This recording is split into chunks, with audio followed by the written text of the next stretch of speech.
इसीलिए यहाँ के लड़के भाई हर एक जगह आपका एपीओ में लोग दंग रह गए थे। ठीक है अपना भाई कम सीटें थी, ज़्यादा रहती तो, लेकिन बिहार एपीओ में तो कम नहीं है भाई। बिहार एपीओ में तो लोग निकाले, अब उसमें तो ये थोड़े निकालेंगे कि नहीं तो यही सीट थी, उसमें भाई क्षम नहीं है। ठीक है आपका, अर्थात अगला लिखे लाइन, उच्चतम न्यायालय द्वारा अनुच्छेद 145 के तहत बनाया गया नियम अधीनस्थ विधि कहा जाएगा। लिख लीजिए, अलग लाइन लिखिएगा, उच्चतम न्यायालय द्वारा अनुच्छेद 145 के तहत बनाया गया नियम कौन सी विधि है? सबऑर्डिनेट यानी कि अधीनस्थ। ये कम से कम याद है। अब आइए आगे देखा जाए नियम कौन बनाता है, कहाँ कहाँ बनाता है और इन नियमों का नाम क्या है। इस पर देखा जाए 2-3 पॉइंट अभी और चलना है, ये नहीं कि समाप्त हो गया। जो ये रूल बनाए जाते हैं इसको एक कानूनी तौर पे नाम दिया जाता है प्रेस्क्राइब्ड। प्रेस्क्राइब्ड यानी कि विहित। लिखिए, नियमों को विहित कहा जाता है। यूपीजे में 2 बार क्वेश्चन बना है, नियमों को क्या कहा जाता है? प्रेस्क्राइब्ड यानी कि विहित। अब देखिए यूपीजे का मॉडल देखा जाए, विहित मतलब क्या, यानी प्रेस्क्राइब्ड मतलब क्या? तो एक लाइन नियमों द्वारा भी, यानी कि जो नियम बनाए गए हैं उसी को हम क्या कहेंगे? जो रूल बने हैं प्रेस्क्राइब्ड, लीगल भाषा में। अब अगला आया कि क्या ये जो रूल बनाए जाते हैं क्या अनुच्छेद 13(3)(a) के तहत ये ला माने जाएंगे? यानी कि माने जाएंगे भाई, क्यों नहीं? नियम नहीं लिखा है उसमें।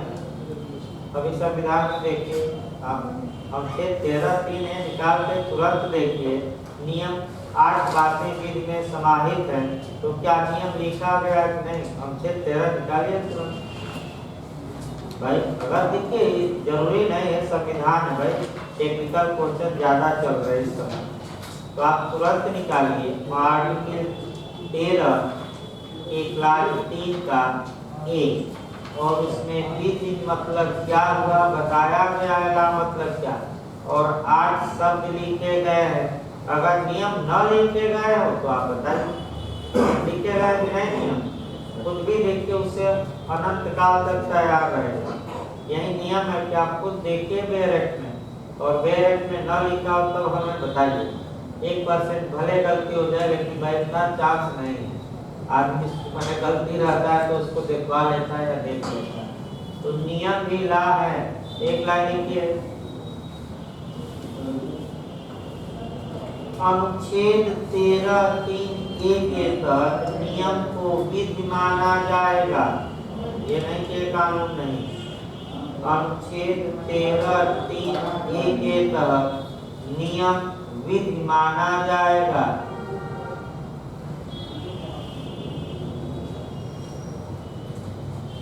अब आइए पहले नियम कौन बनाता है और किस किस आर्टिकल या किस किस सेक्शन के तहत, अभी बताना चाहिए। तो चेंज हो गया मामला, संविधान में चला गया। प्रेस्क्राइब्ड 2 बार यूपीजे में पूछा गया और उसको लिख लीजिए। विहित शब्द सीपीसी की धारा 216 में परिभाषित किया गया। ये 2 बार यूपीजे में आया है।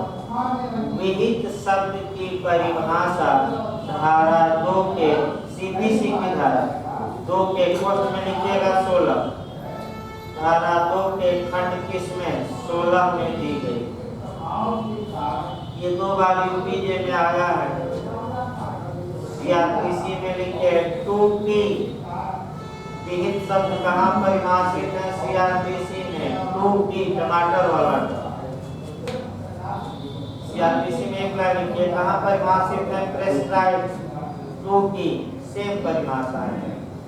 अब जहाँ जहाँ नियम बनाए जाते हैं, यही आपकी खासियत है, एक जगह 5 से अनुच्छेद और धाराएं याद करनी पड़ेंगी।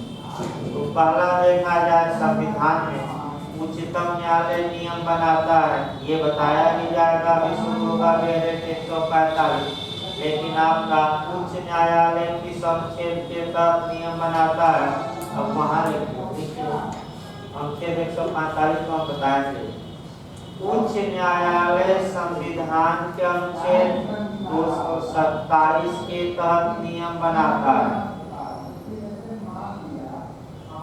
227 गलत ना हो, 227 के तहत कौन बनाता है? उच्च न्यायालय, आर्टिकल 227।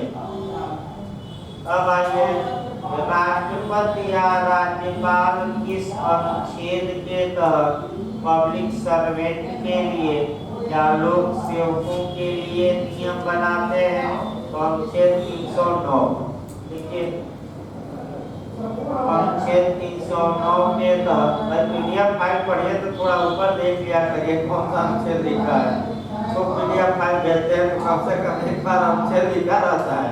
अनुच्छेद 309 की शक्तियों का प्रयोग करते हुए राज्यपाल ने एपीओ में जब चेंज हुआ तो उसी में तो लिखा, कई जगह लिखा है।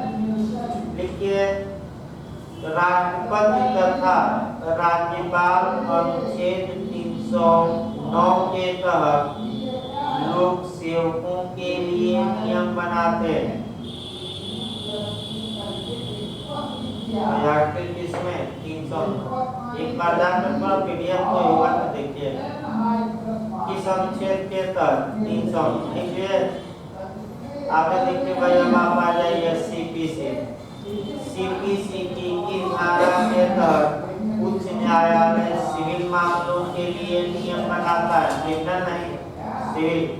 उसको लिखते भाई, हाई कोर्ट में जो प्रैक्टिस कर रहे हैं वो तो जानते रहे, रूल 1952 का, शायद 1952 का है ना, वही पढ़ा जाता है।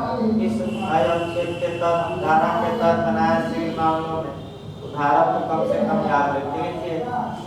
सीपीसी की धारा 122 एवं 125 के तहत 122, 125 देखिए, सीपीसी की धारा 122 और 125 के तहत उच्च न्यायालय सिविल मामलों के लिए नियम बनाता है। भाई क्रिमिनल नहीं, किस मामले के लिए? सिविल। क्रिमिनल ना मार दीजिएगा, ये लिख लिए 2 धारा। अब क्रिमिनल के लिए क्या प्रावधान है? तो सीआरपीसी चले, देखिए सीआरपीसी की धारा 477 के तहत उच्च न्यायालय सीआरपीसी की धारा 477 के तहत उच्च न्यायालय आपराधिक मामलों के लिए नियम बनाता है।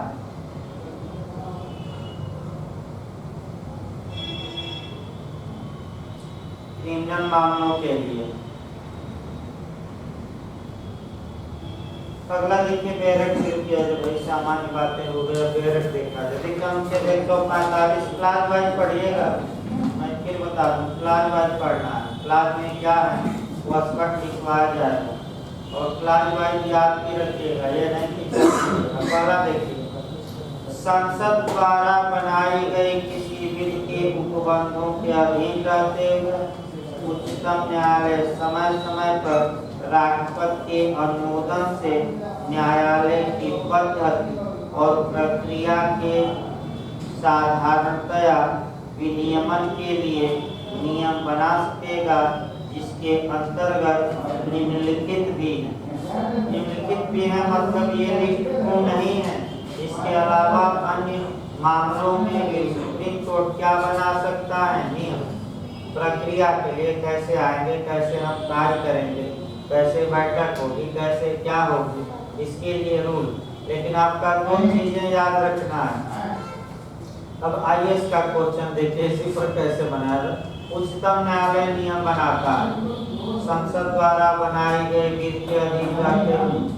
दूसरा दे देगा राष्ट्रपति के अनुमोदन से, तीसरा दे देगा बिना किसी अनुमोदन के, और चौथा दे देगा संसद द्वारा बनाई गई बिल के अधीन रहते हुए और राष्ट्रपति के अनुमोदन से। तो आप लोग इतना डायरेक्ट बता गए, बताइए कौन ऑप्शन सही है इसमें? भाई लास्ट वाला ही तो ऑप्शन अभी डायरेक्ट पढ़ा गया कि संसद द्वारा बनाई गई बिल के अधीन रहते हुए और राष्ट्रपति के अनुमोदन से ही उच्चतम न्यायालय अनुच्छेद 145 वन के तहत नियम बनाता है। इसको लिखिए, अनुच्छेद 145 वन लिखिए भाई। या इसमें पूछा जा चुका है जी, लिखिए वन खंड वाला लिखिएगा, अनुच्छेद 145 वन। इसको लिखिए, संसद द्वारा बनाई गई विधि के अधीन रहते हुए, संसद द्वारा बनाई गई विधि के अधीन रहते हुए और राष्ट्रपति के अनुमोदन से उच्चतम न्यायालय नियम बनाता है।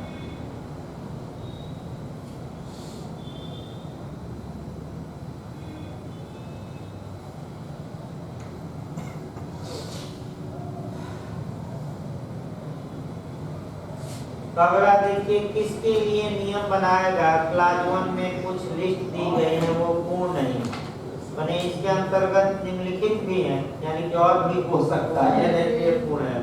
अब इसी में देखिए, पूरा तो नहीं पढ़ दे रहे हैं बात पूरा, लेकिन लिखवाया वहीं जाएगा जो पूछा जाता है। देखिए, उस न्यायालय में विधि व्यवसाय करने वाले व्यक्तियों के बारे में नियम, यानी कि अधिवक्ताओं के बारे में जो कहाँ प्रैक्टिस करते हैं सुप्रीम कोर्ट। दूसरा, अपीलें सुनने के लिए प्रक्रिया के बारे में और अपीलों संबंधी अन्य विषयों के बारे में, जिनके अंतर्गत वह समय भी है जिसके भीतर अपीलें उच्चतम न्यायालय में की जाएंगी, यानी कि अपील कैसे ग्रहण की जाएगी, कैसे सुनवाई होगी और कितने समय के भीतर अपील स्वीकार की जाएगी, इसके लिए नियम बना दे।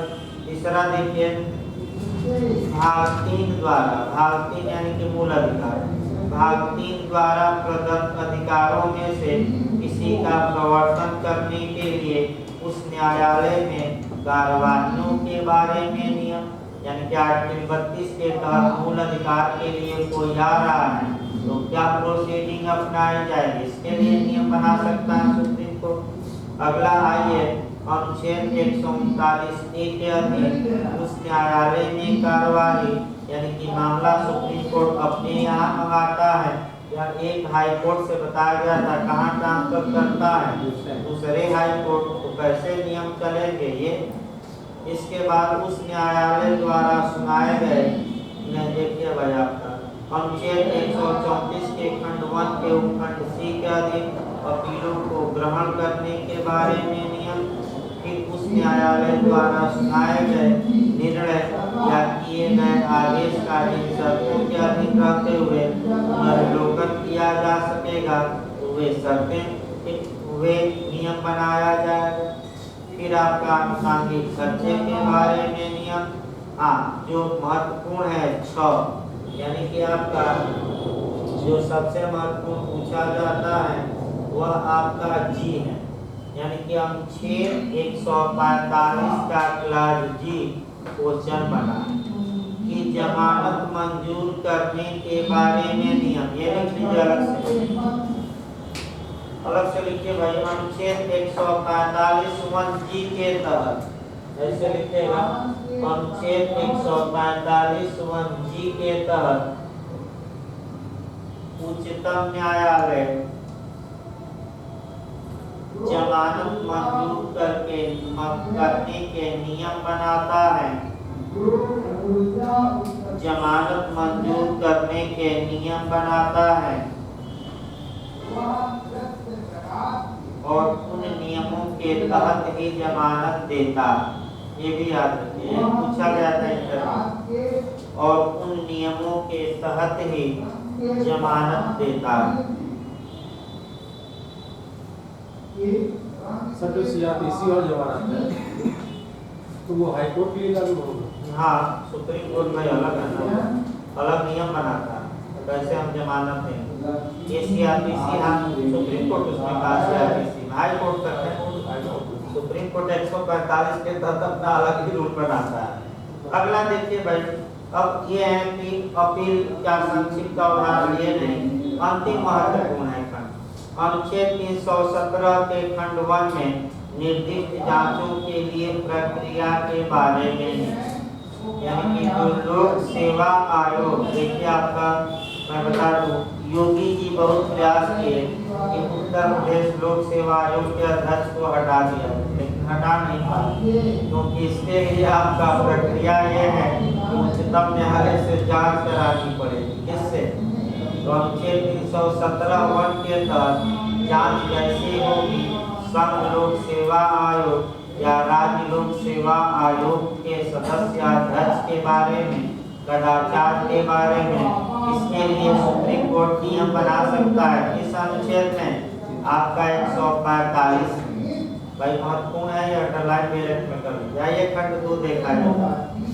खंड 2 देखिए, खंड 3 के उपबंधों के अधीन रहते हुए इस अनुच्छेद के अधीन बनाए गए नियम उन न्यायाधीशों की न्यूनतम संख्या नियत कर सकेंगे जो किसी प्रयोजन के लिए बैठेंगे और एकल न्यायाधीशों और खंड न्यायालयों की शक्ति का उपबंध कर सकेंगे। यानी कि किसी मामले की सुनवाई के लिए सुप्रीम कोर्ट में कितने जजों की बेंच बैठेगी, इसके लिए भी सुप्रीम कोर्ट नियम बना सकता है। सिंगल बेंच है तो क्या पावर होगा, डबल है तो क्या होगा, कॉन्स्टिट्यूशनल बेंच यानी कि 5 है तो क्या होगा, इसके बारे में भी सुप्रीम कोर्ट किसमें नियम बना सकता है? खंड 2। आपका तीसरा देखिए, तीसरा खंड आपका काफी महत्वपूर्ण है और तीसरा खंड ही आपका कर सकते हैं, ये आपका लगातार बताया जा रहा है। देखिए खंड 3 145 का खंड 3 लिखिए, लगातार मैं बता रहा हूँ। निम्नलिखित 2 मामलों में कम से कम 5 जजों की पीठ ही सुनवाई करेगी। अब आपका क्लास 3 में दिया है अनुच्छेद 145 का क्लास 3, लिखिए उसको। निम्नलिखित 2 मामलों में जजों की संख्या कम से कम 5 होगी तभी सुनवाई होगी। 5 जजों की पीठ पर कम से कम मैं लिखवा रहा हूँ, कम से कम कितना? 5। अब यहाँ स्पष्ट लिख लीजिए क्लास वाइज। तो पहला कौन सा मामला है? मैं लगातार बता रहा हूँ, जब संविधान का क्या करना हो, निर्वाचन लिखिए। फर्स्ट लिखिए, जब संविधान का निर्वाचन करना हो, जब संविधान का निर्वाचन करना हो। और सेकंड कौन है? अनुच्छेद 145 के तहत राय मांगने पर, सलाह लिखिएगा। सेकंड लिखिए, अनुच्छेद 145 के तहत क्या मांगने पर? सलाह। अभी बताया गया था। तो कब कम से कम 5 जजों की पीठ रहेगी तभी सुनवाई होगी। 2 कंडीशन याद रखिएगा। किस क्लास में? आर्टिकल 145 के किस क्लास में? 3। रटे रहिए। आइए क्लास 4 भी काफी महत्वपूर्ण है, आज तक पूछा नहीं गया, पूछ सकता है बिहार में। और क्लास 4 लिखिए, उच्चतम न्यायालय ओपन कोर्ट होगा, यानी कि खुला न्यायालय होगा। लिखिए उच्चतम, खंड 4 में लिखिए, उच्चतम न्यायालय खुला न्यायालय होगा, ओपन कोर्ट होगा। इस अनुच्छेद में अनुच्छेद 145 के किस क्लास में? 4। क्लास वाइज याद करिए। फिर देखिए एक बात, खुला न्यायालय का मतलब ये हुआ कि कितने लोग कार्यवाही देखने आ सकते हैं, आए, सबके सामने कार्यवाही होगी, किसी के पीठ पीछे कार्यवाही नहीं होगी। लेकिन विधि व्यवस्था बनाए रखने के लिए उच्चतम न्यायालय व्यक्तियों का प्रवेश प्रतिषिद्ध कर सकता है। देखिए एक उदाहरण देखा जाए भाई, सभी लोग उच्चतम न्यायालय में पहुंच जाए तो जगह कहाँ है? जगह मान लीजिए सम्मान कहाँ गए किसी मामले में, इलाहाबाद कचहरी में, तो कचहरी में इतने लोग जुट जाएंगे उनके पसंद से कि भाई जगह कहाँ है, लगाया जा सकता है विधि व्यवस्था। आपका एक उदाहरण बताते हैं। आपका एक उदाहरण जो सटीक हम बता रहे हैं, शिक्षा मित्रों वाला। बेचारे आज भी शिक्षा मित्र ही रह रहे हैं, बहुत ज्यादा फायदा नहीं। सुप्रीम कोर्ट ने भी रगड़ दिया, मेरिट कम ही नहीं। शिक्षा मित्रों के मामले में जब सुनवाई हो रही थी सुप्रीम कोर्ट में, तो जो शिक्षा मित्र थे 4-5 पहुंच जाते थे सुप्रीम कोर्ट में, याचिका करता। और सुप्रीम कोर्ट में जैसे ही सरकारी वकील यानी कि दूसरा पक्षकार बहस करने लगता था, अब ये सोचते थे कि अब तो हम हार जाएंगे, वहीं लगते थे रोने लगते थे कोर्ट में, जब तो हमारा जीवन जा हो जाएगा, बर्बाद हार जाएंगे। तो ऐसी दशा में सुप्रीम कोर्ट के बेंच ने कहा, 2 जजों की बेंच, भाई तो वकील को उनको धमकाया, देखिए ये कोर्ट है, भावनाओं से नहीं चलेगी, रोने गाने से। आप इन्हें या तो मनाइए या 1 साल के लिए हम कार्रवाई रोक देते हैं।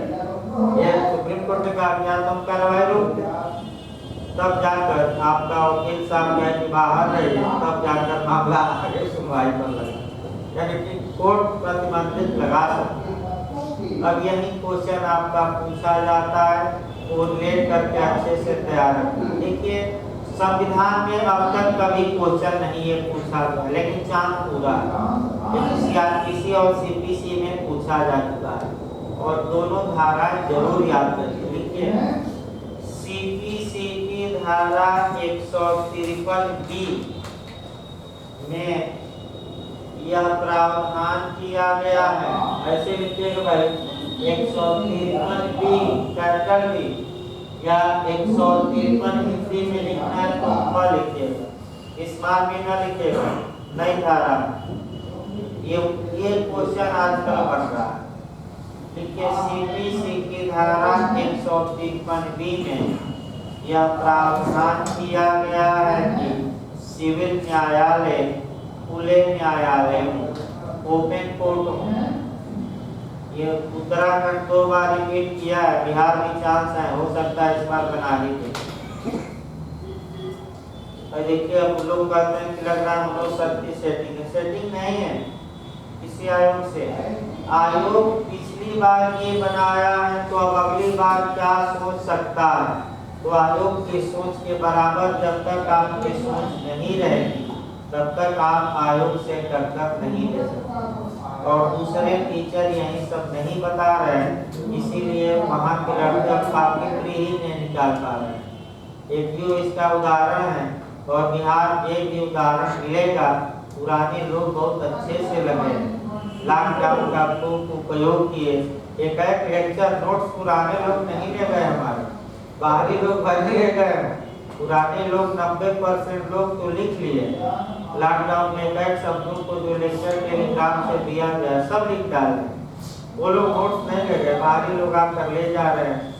भाई उसका तो फायदा मिलेगा, एक पूरी कमर कसे बैठे हैं पुराने, यानी कि अब कह सकते हैं कि तीर चला देंगे 6 तो अगर हो जाएगा, इसमें शक नहीं।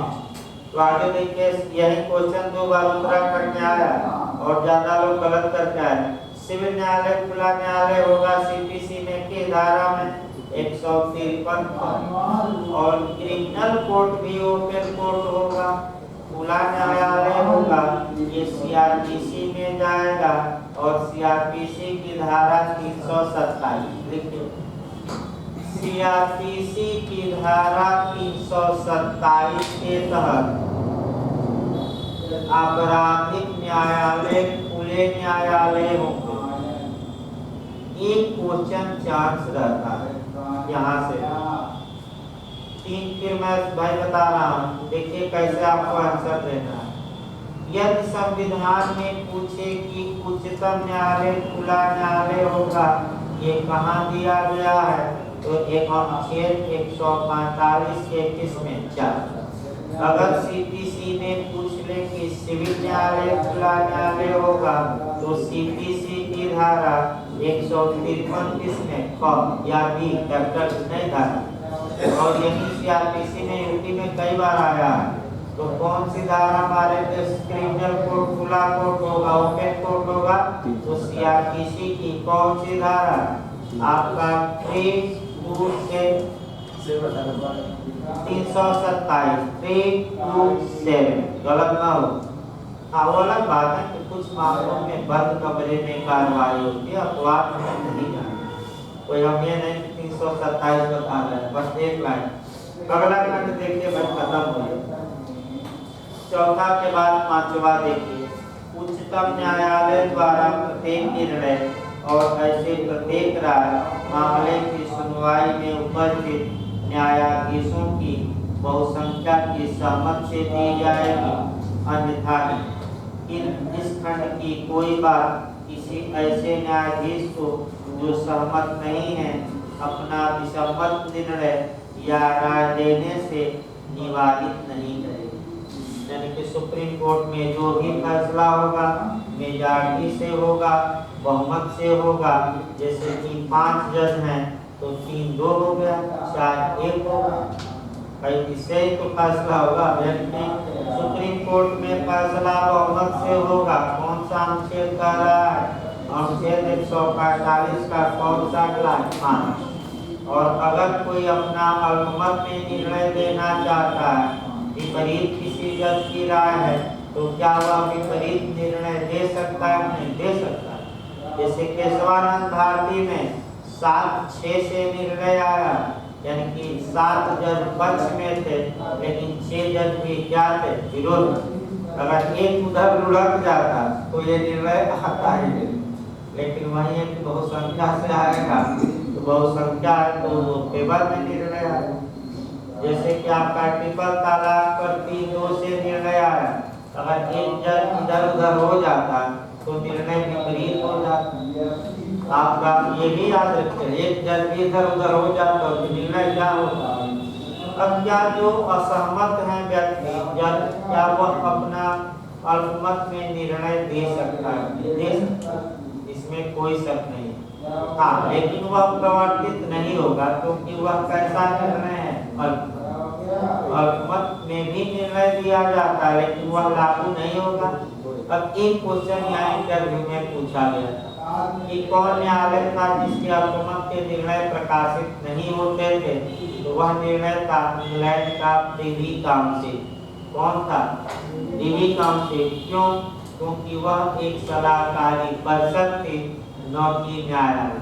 उपनिवेशों से आने वाले मामलों में इंग्लैंड के सम्राट को सलाह देती थी, न्यायालय नहीं था, अतः अल्पमत के निर्णय प्रकाशित नहीं। जैसे कि मोहरी बीबी का केस हो गया, बालन कुमार घोष का हो गया, महबूब का अल्पमत में कहीं आपको नहीं मिलेगा क्योंकि वो जान ही नहीं पाएंगे कि कौन अल्पमत दे दिया। अल्पमत में पता ही नहीं लग पाएगा। भारत में तो भाई आपका व्यवस्था है। इसको लिखिए भाई, खंड 5 लिखिए। उच्चतम न्यायालय का फैसला बहुमत से आएगा, जजों का बहुमत। अब 60 में लिखवाया, जजों के मेजॉरिटी से या बहुमत से आएगा। लेकिन कोई जज अपना अल्पमत में निर्णय दे सकता है, राय प्रकट कर सकता है।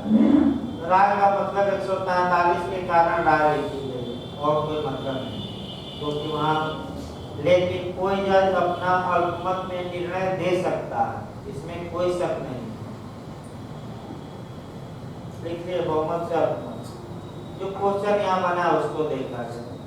लिखिए प्रिवी काउंसिल द्वारा दिए गए निर्णय, इंटरव्यू में बना तो अंडरलाइन कर दीजिए।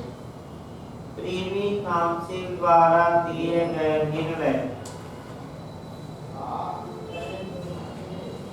में केवल बहुमत का निर्णय प्रकाशित होता था, अल्पमत का नहीं।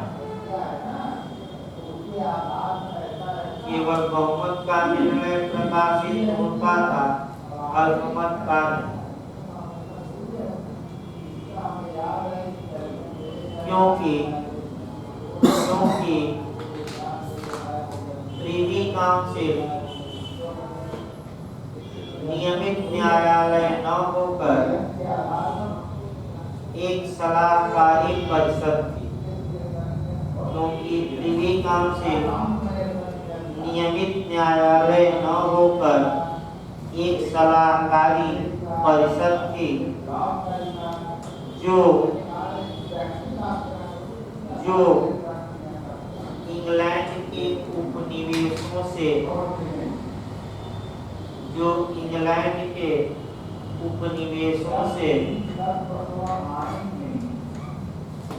इंग्लैंड के सम्राट के यहाँ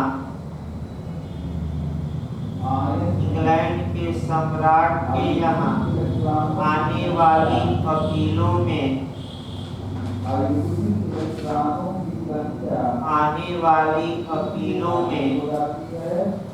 सम्राट को सलाह देती थी।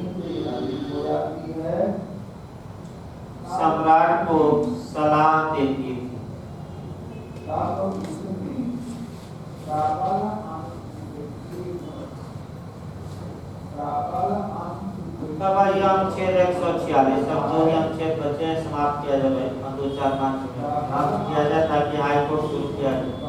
अभी एक अनुच्छेद भी बचा है 136 इधर आपका 136 कल लिखिए कल अनुच्छेद 136 बता के तब हाई कोर्ट शुरू किया जाएगा। इसको लिख लीजिए 146 से कम क्वेश्चन बनता है। लिखिए उच्चतम न्यायालय के अधिकारी और सेवक तथा व्यय। उच्चतम न्यायालय के अधिकारी और सेवक तथा व्यय।